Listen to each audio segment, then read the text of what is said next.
Are you just getting started with filming dance videos and feeling overwhelmed by all the different camera options out there? Well, in today's video, I'm going to draw on my nearly 10 years of experience filming dance to break down what I think are the must-have features a camera needs to film dance well, and give you some camera recommendations for every budget, whether you're buying your first camera or looking to upgrade. So whether you're looking to film your dance performances, create content for social media, or make some dance films, stick around to find the best camera to take your dance videos to the next level. What's up everyone, welcome back to the channel. I'm super excited about this topic. I've gotten some requests about camera equipment, so let's dive right into it because this is going to be a long video. Now to start, I need to preface this. This is meant for beginners, people who aren't as familiar with video. So I'm not going to get super nitty-gritty into all the details because then this video would be like 3 hours long. But my goal is to give you enough information so you can make an informed decision when buying a camera. So you know what to look for. Even if you don't like the recommendations I'm going to give you, you can go out on Amazon, B&H, whatever website, and look for all the features that you think are important for your needs. And I am going to be looking at my notes a lot because, again, this is going to be a long video. And before we even start talking about cameras, if you think your smartphone might be enough for what you need, definitely try that before you spend all this money on new equipment. I have a video on the best free camera apps for phones for both Android and iOS, and I'll make sure I link that in the cards up above. But definitely try that first because that might be enough for your needs. And make sure you stay till the end of the video where I'll be sharing some tips I found to find the best deals when it comes to buying cameras online. Before I jump into camera recommendations, let's talk about a few things you should think through before you even look at a camera. First one, are you going to use this camera mostly for documentation or for creative purposes? What does that mean? Documentation would be like recording a full run through of a rehearsal or a show. You don't need it to look as artistic. And you're probably not going to move the camera around a lot, but you need to like put it in the corner, put it in the back of the house, and record the entire time. Whether you're trying to sell a performance or use it to submit for a grant, for example. Again, it doesn't have to be super cinematic, but you need it to be solid and stay on the entire time. Versus creative, using it to create a dance film, for social media, things like that. The equipment you're going to want for those are a little bit different. If your goal is more documentation, I would recommend looking at something like a camcorder versus a DSLR or mirrorless camera. Why is that? Camcorders have better battery life. You don't have to worry about overheating, which a lot of mirrorless cameras have that issue when it comes to longer recording times. Camcorders have really good focal range for zooming in and out. When you're looking for that on a camcorder, you want to look for the word optical zoom versus digital zoom. Optical zoom means the glass or the lens inside the camera is actually moving to zoom in and out, so you maintain the quality of that zoom, versus if it's a digital zoom, all the camera is doing is stretching the pixels, so the more you zoom in, the lower the quality, the more pixelated or grainy the footage looks.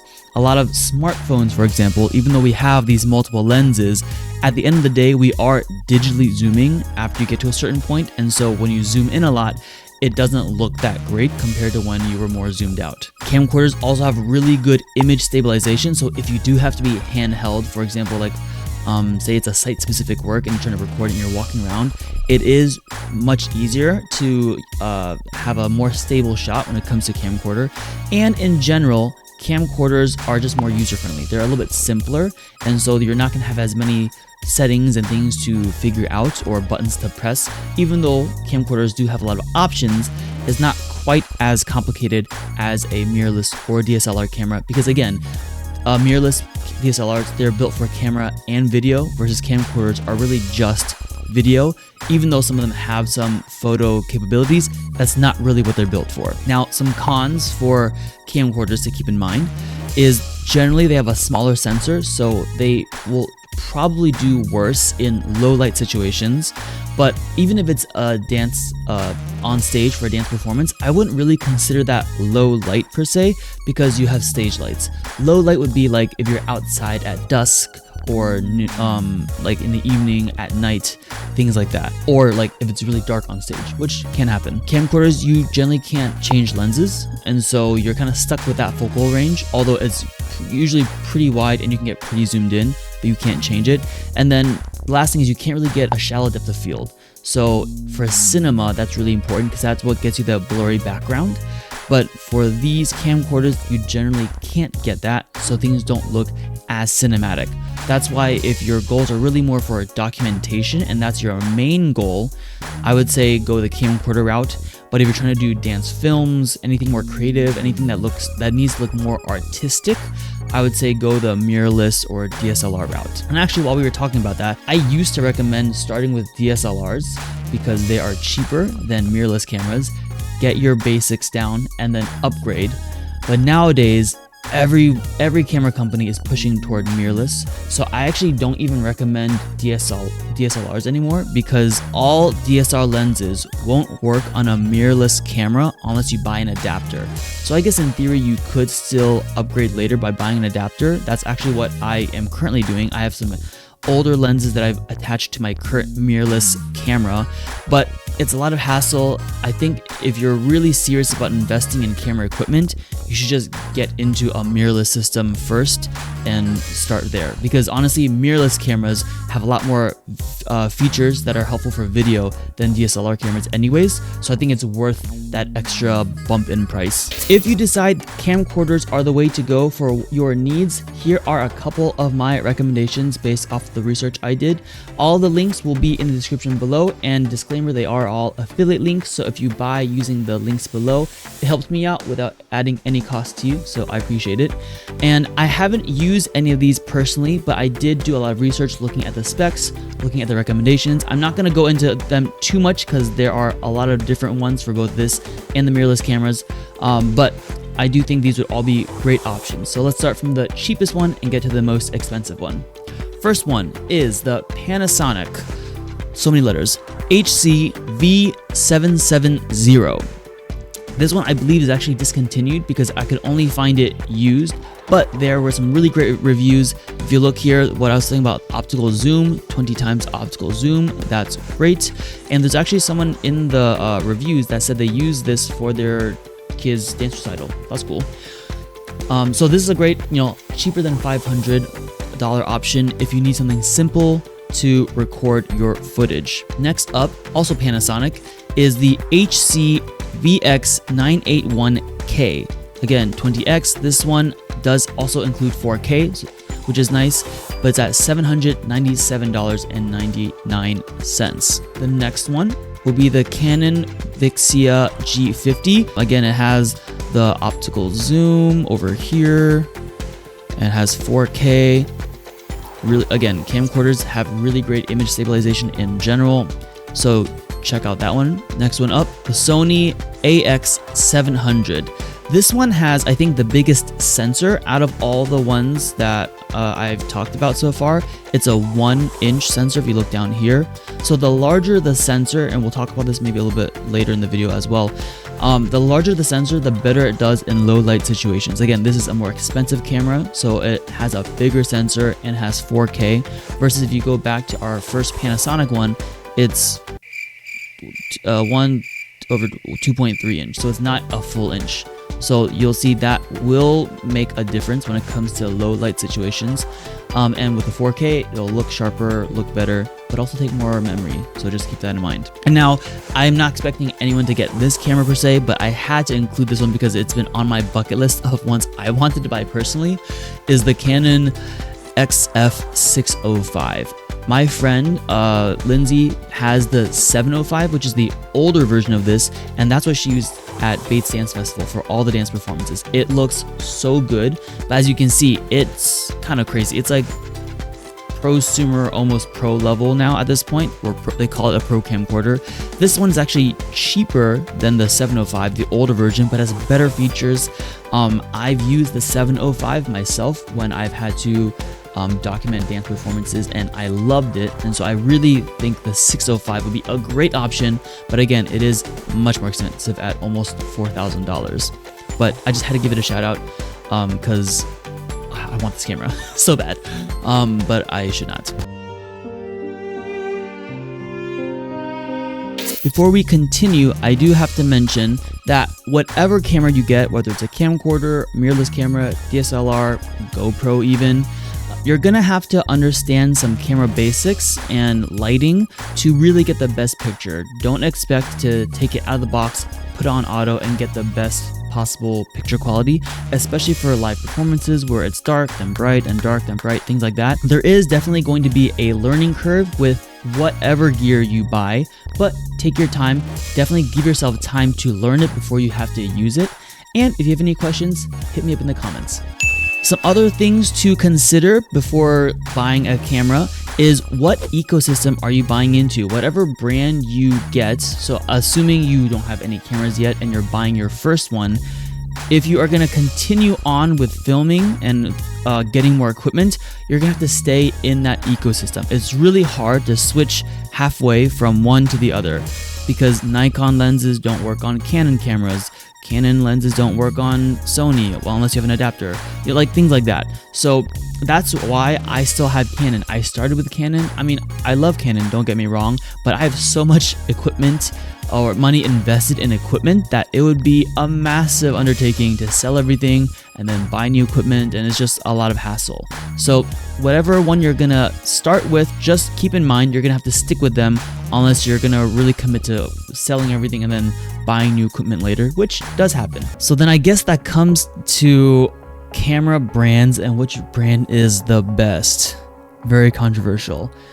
I will say nowadays, any camera you buy will do the job, to be totally honest.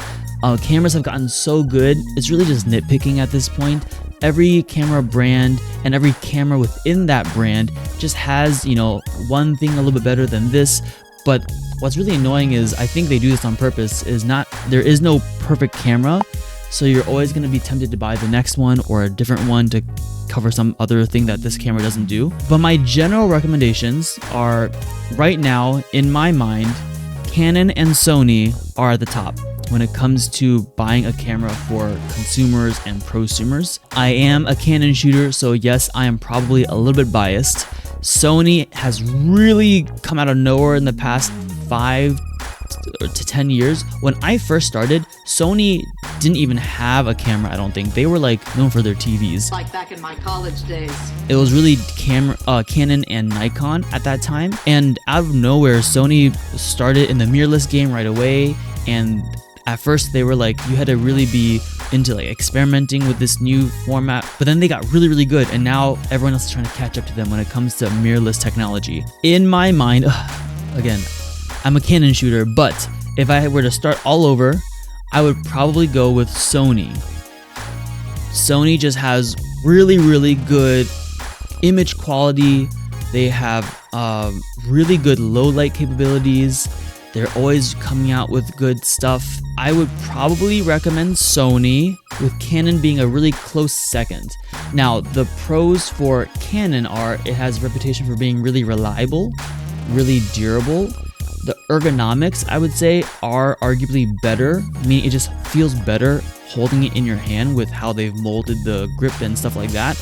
And I have heard people say that Canon has the best menu system as far as it's the easiest to navigate. I actually think that's a big deal. I tried using someone's Sony camera once and someone's Nikon camera once, and granted, maybe I just didn't know the menu system, but I found it way more confusing to find the settings I needed. So keep that in mind. Nikon is good, but I think Sony and Canon are making a lot bigger strides and just have better products in general when it comes to that video photo hybrid. But Nikon has good cameras. Panasonic also has good cameras. I actually have a recommendation for a Panasonic camera later on, but Panasonic I think is more just video centric. So if you are looking for something that you could also take pictures with potentially, I would look at Nikon, Canon, or Sony. Any other brands? Fuji, Again, okay, don't kill me Fuji users, but Fuji is a very niche kind of artsy vibe. I would say stick with Canon or Sony, maybe Nikon. And on that note of most cameras are just really good nowadays, just know that the more expensive the camera, generally you're paying for more durability, more customization, and slightly better picture quality. I think if you are just starting out, you're not going to really notice that difference, And so it is totally okay and doable, and you can create really great work with some of the cheaper cameras that I'm going to recommend. Don't feel like you have to get the expensive cameras to get that high quality look. It is totally, again, let me repeat this. You can get really high quality images with cheaper gear if you understand your camera settings and your lighting. That is the most important. If you do end up buying a camera and you plan on expanding your equipment after a while, I would also recommend buying lenses before upgrading your camera body. Your camera lens does a lot more in how sharp the image looks, the picture clarity, all that stuff, much more than the camera body. Camera body plays some part in it, with the autofocus features and things like that, but lenses keep their value way more because camera companies come out with new bodies much more regularly than camera lenses, and so definitely invest in lenses before camera bodies. And don't forget, you're also going to need lots of accessories, memory cards for sure. You might want to buy extra batteries, you might need a tripod, you might need a gimbal, and so when you're thinking about the cost of everything, think about those things as well. And last for this list of things to keep in mind is be careful not to get what we call in the media community GAS, gear acquisition syndrome. There will always be a new shiny thing that comes out that you think you'll need for a project, and maybe you will, but most of the time you don't. So use the gear that you have to its full potential before you think about upgrading, buying new gear. I can't tell you how many times I've bought something because I thought I needed it, and then I ended up using it for this one thing, one time, and then it sits in my drawer. I have quite a few of those. So don't be like me and be smart and just use the gear that you have until you have really used it to its full capacity. You know how to use every single feature, and you know the limitations, and you actually need to upgrade. That's when you do it. That being said, here are the top features I think every camera needs to have if you're going to use it to film dance well. Not so much for documentation, this is more for the creative side. So number one, high frame rates. High frame rates are how we get that smooth, buttery slow motion and makes things look really cinematic. Or if you don't slow it down, it makes things look sharper and move faster almost. So generally we film at 24 or 30 frames per second. Every camera does that. Most cameras nowadays film at 60 frames per second, and that's when you start to get into that slow motion range. But if you have something that shoots at 120 frames per second or even 240, that's like cherry on top. Number two is low light performance. Like I had mentioned with the camcorders, the bigger your sensor is, generally the better it should do in low light situations because the bigger sensor allows more light to come in. So when you're looking at cameras, you're going to see it either full frame or what's called APS-C, or another term we use for that is called crop sensor. Basically, a crop sensor is a smaller sensor than a full frame sensor. So just keep that in mind. Full frame sensor cameras are generally more expensive because there's more of a sensor, so you're paying for that. And honestly, for crop sensors, I think it looks fine in most situations. At least when you first start, I don't think you'll really notice a huge difference. It's really more about dialing in your settings. Number three is in-body image stabilization, or what we call IBIS. If you're hand holding, if you don't have a gimbal, image stabilization helps take out that jitter. Now for these cameras, it does not mean you can just full on run with it and it's going to look really smooth and cinematic. You do need a gimbal or other apparatus for something like that. Generally for IBIS that's built into cameras, that means if you're hand holding, you're not going to see shake. If you're walking really slowly, you're not going to see as much shake, but you still need to practice walking with the plie, all that stuff to get smooth footage if IBIS is turned on. Number four, autofocus. I don't think there's any modern camera nowadays that doesn't have decent autofocus, but just make sure that any camera you are looking at has autofocus built into the camera, and to go along with that, actually has a touch screen. As weird as that sounds, for video, I think that's been really important because as you're moving, you can tap gently so you don't shake the camera, but to change where your camera wants to focus. Versus in the past, I had to use my joystick and move it around and then click on it and then hit the focus button, and it was not as smooth. So autofocus plus a touchscreen, I think, are must-haves for filming dance. And honestly, most cameras nowadays I think has that. What number is this? 1, 2, 3, 4. Number 5, an articulating screen. Some cameras don't, but having something that either flips out to the side like this, or something that flips. Oh, this one flips down. I thought it flipped up. Flips down or whatever it is so you can look. That's super helpful because sometimes maybe you're filming like this, but if I need to film down low, I can articulate it this way, drop it down, so I'm not like crouching and it's awkward to see the angle, or I can hold it above my head and flip it down this way and look up. So articulating screens are super, super helpful. And if you ever want to vlog, right, then you would flip this way and that way I can see myself. Number 6, being able to change lenses. So some cameras, like this point and shoot, you turn it on, the lens is built in, so I cannot change it. It has a pretty decent focal range when it comes to zooming, but I'm stuck with this. Versus something like this camera, I can take off the lens to change it to make it more of a wide angle, more telephoto, whatever I need artistically. I would definitely recommend if you're more serious about creating creative work, right? So not documentation, but more creative work, having a camera where you can swap out the lenses.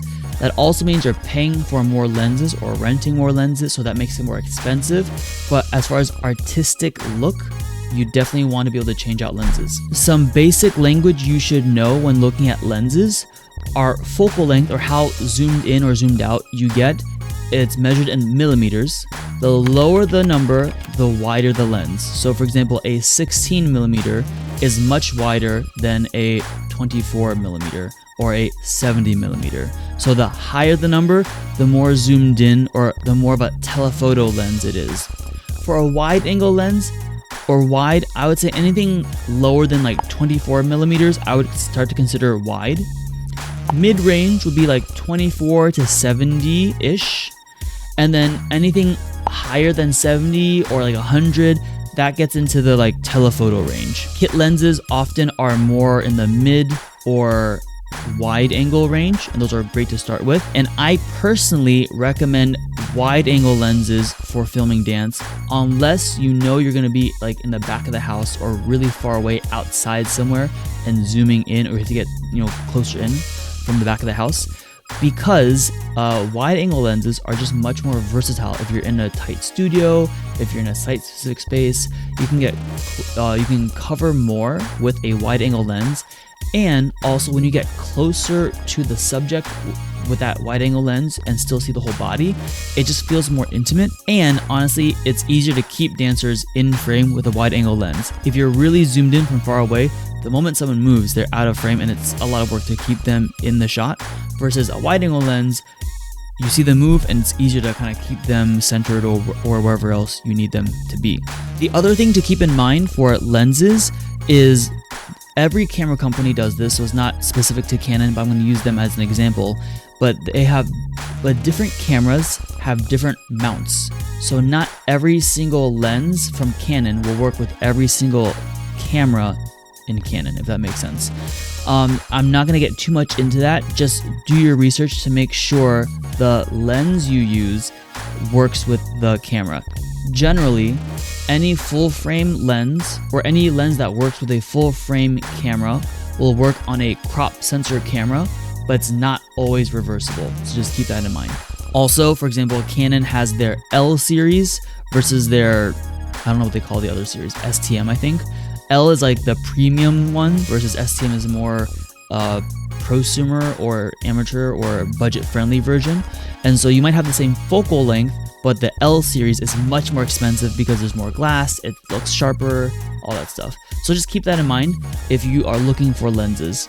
Number 7, last point is, does the camera offer 4K resolution? Resolution is an interesting one because I actually rarely use 4K. Most of my stuff is done in 1080 or what we call like HD, because everything I share it on doesn't support 4K. So even if you shoot and export in 4K, unless they have a 4K screen, you're not going to tell the difference, and it takes up a lot more storage space. But the one nice thing is it definitely looks sharper when you film in 4K, and say I'm shooting in 4K, but I'm editing in a lower resolution, I can then zoom in and not lose quality. So 4K, I'm not sure if this is a must-have for a camera, but it's definitely helpful in certain situations. So I shoot 4K once in a while when I know I need to punch in later. I actually generally shoot in 1080p. So that's like you can pick or choose if you think that's important to you. Whew, okay, that was a lot of information. Now, before we dive into actual camera recommendations, there's one really important thing I forgot to mention, and that is recording limit. Like I kind of mentioned with camcorders, you can record for a super long time. DSLRs and mirrorless cameras historically have had a 30-minute recording limit. And this is not a hardware issue, it's a firmware thing. And my understanding is there's like a tax thing in either both the US and Europe or just one, where if it records over 30 minutes, it's like considered something else. So there's it's taxed a lot higher. And so they limited the recording time. That being said, Canon cameras right now cannot record for more than 30 minutes at a time. Sony cameras, to my understanding, do not have this limitation, which is again why if I were to start all over, I would probably go the Sony route, to be totally honest. If you're recording for a super long time, you still have to keep in mind to have enough storage space on your memory card, have enough battery life, and cameras can overheat when it comes to mirrorless cameras. So just be aware of that. And there are workarounds for Canon that I've invested in that I didn't really like, and so I ended up just renting camcorders. So if you need to record longer than 30 minutes, which again isn't most people, just keep that in mind. Sony does not have that limitation. Nikon does, Canon does. I'm not sure about Panasonic. I'd have to research that more. Finally, let's look at some cameras. I have it broken down into 3 brackets: under $1,000, $1,000 to $2,000, and above $2,000. I was trying to find one where I could go 500 or below, but unfortunately that seems to only really fit the DSLR cameras, which again are outdated, they're being phased out, so I don't really want to recommend those.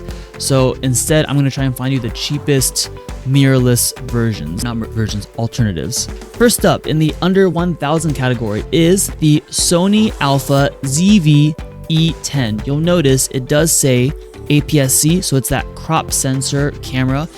You can change out the lenses, and it comes in at $698, or actually more like $800, I guess, when it's not on sale on Amazon. Now this is with the kit lens, so I try to always recommend ones that had a kit lens, not just the body, because you're gonna need a lens.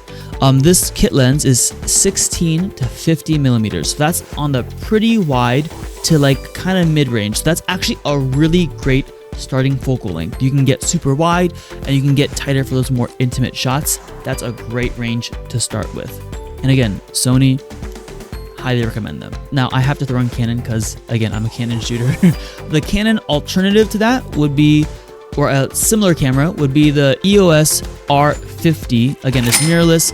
The kit lens it comes with is a 18 to 45. So again, that like pretty wide to pretty semi mid-range, or they have a bundle where you can get the kit lens 18 to 45 plus 55 to 210, and that's for a little under $1,000. So still technically under 1,000, and that gives you the like really wide range to a pretty zoomed in range. 210 is pretty zoomed in. For reference, I have a full frame camera, and when I am taking pictures from back of the house in like a high school auditorium, to get the full stage, I'm probably somewhere around 100, maybe 120 focal length. And my lens goes all the way to 200, which lets me get to like kind of zoomed in. I can get like a full body shot of someone if they're not all the way in the back of the stage. Just to give you some reference for how far 200 or 210 could take you. Those are the 2 under $1,000 recommendations I would give. Again, there are also Nikon equivalents, but I'm team Canon, and then Sony's just really good. Going on to the 1,000 to 2,000 range. First up, we're gonna stick with Canon, the Canon RP. This is a full frame camera, so it should do pretty well in low light situations. And you'll see here with the kit lens, it's a 24 to 105. That's a really good kind of standard mid-range. It's not super wide, You can get kind of close, but not really zoomed in, but it's a great kind of starter. Again, it'll cover your bases unless you want to get really wide or really zoomed in. And the RP is great. I've heard really good things about this camera. And that right now is $1,200. You'll notice here, even though it's 24-105 for all of these, USM lens, the L series, that's going to be much more expensive. So if I look here, $1,199, click on here, now it's $2,000. So just be aware, you might have the same focal length, but the different, I guess, model of the lens can change the price pretty significantly. Next up on the under $2,000 category is Panasonic. Panasonic is the GH5 Mark II coming in at $1,529. Panasonic is great for video. They are super well known for that. I've never used it, but I highly recommend it. Interestingly enough, this camera is actually what we call a micro four thirds camera. So the sensor is actually smaller, but I've heard so many good things about this camera. So definitely check it out. And I don't think it has a recording limit either, but I'll have to double check about that. Going to the big boys now. In the over $2,000, we have the Canon R6 Mark II coming in at $2,299. This one comes with a kit lens, 24-105. Again, a good kind of starting range for that. Heard really good things about the R6, but if I'm totally honest, the Sony equivalent is probably a bit better.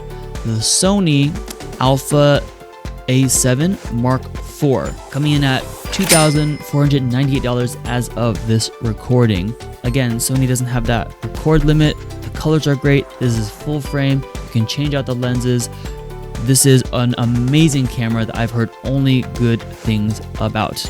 Now you'll notice it says Mark IV. So if you get the A7 Mark III, A7 Mark II, it'll be much cheaper and still a pretty decent camera.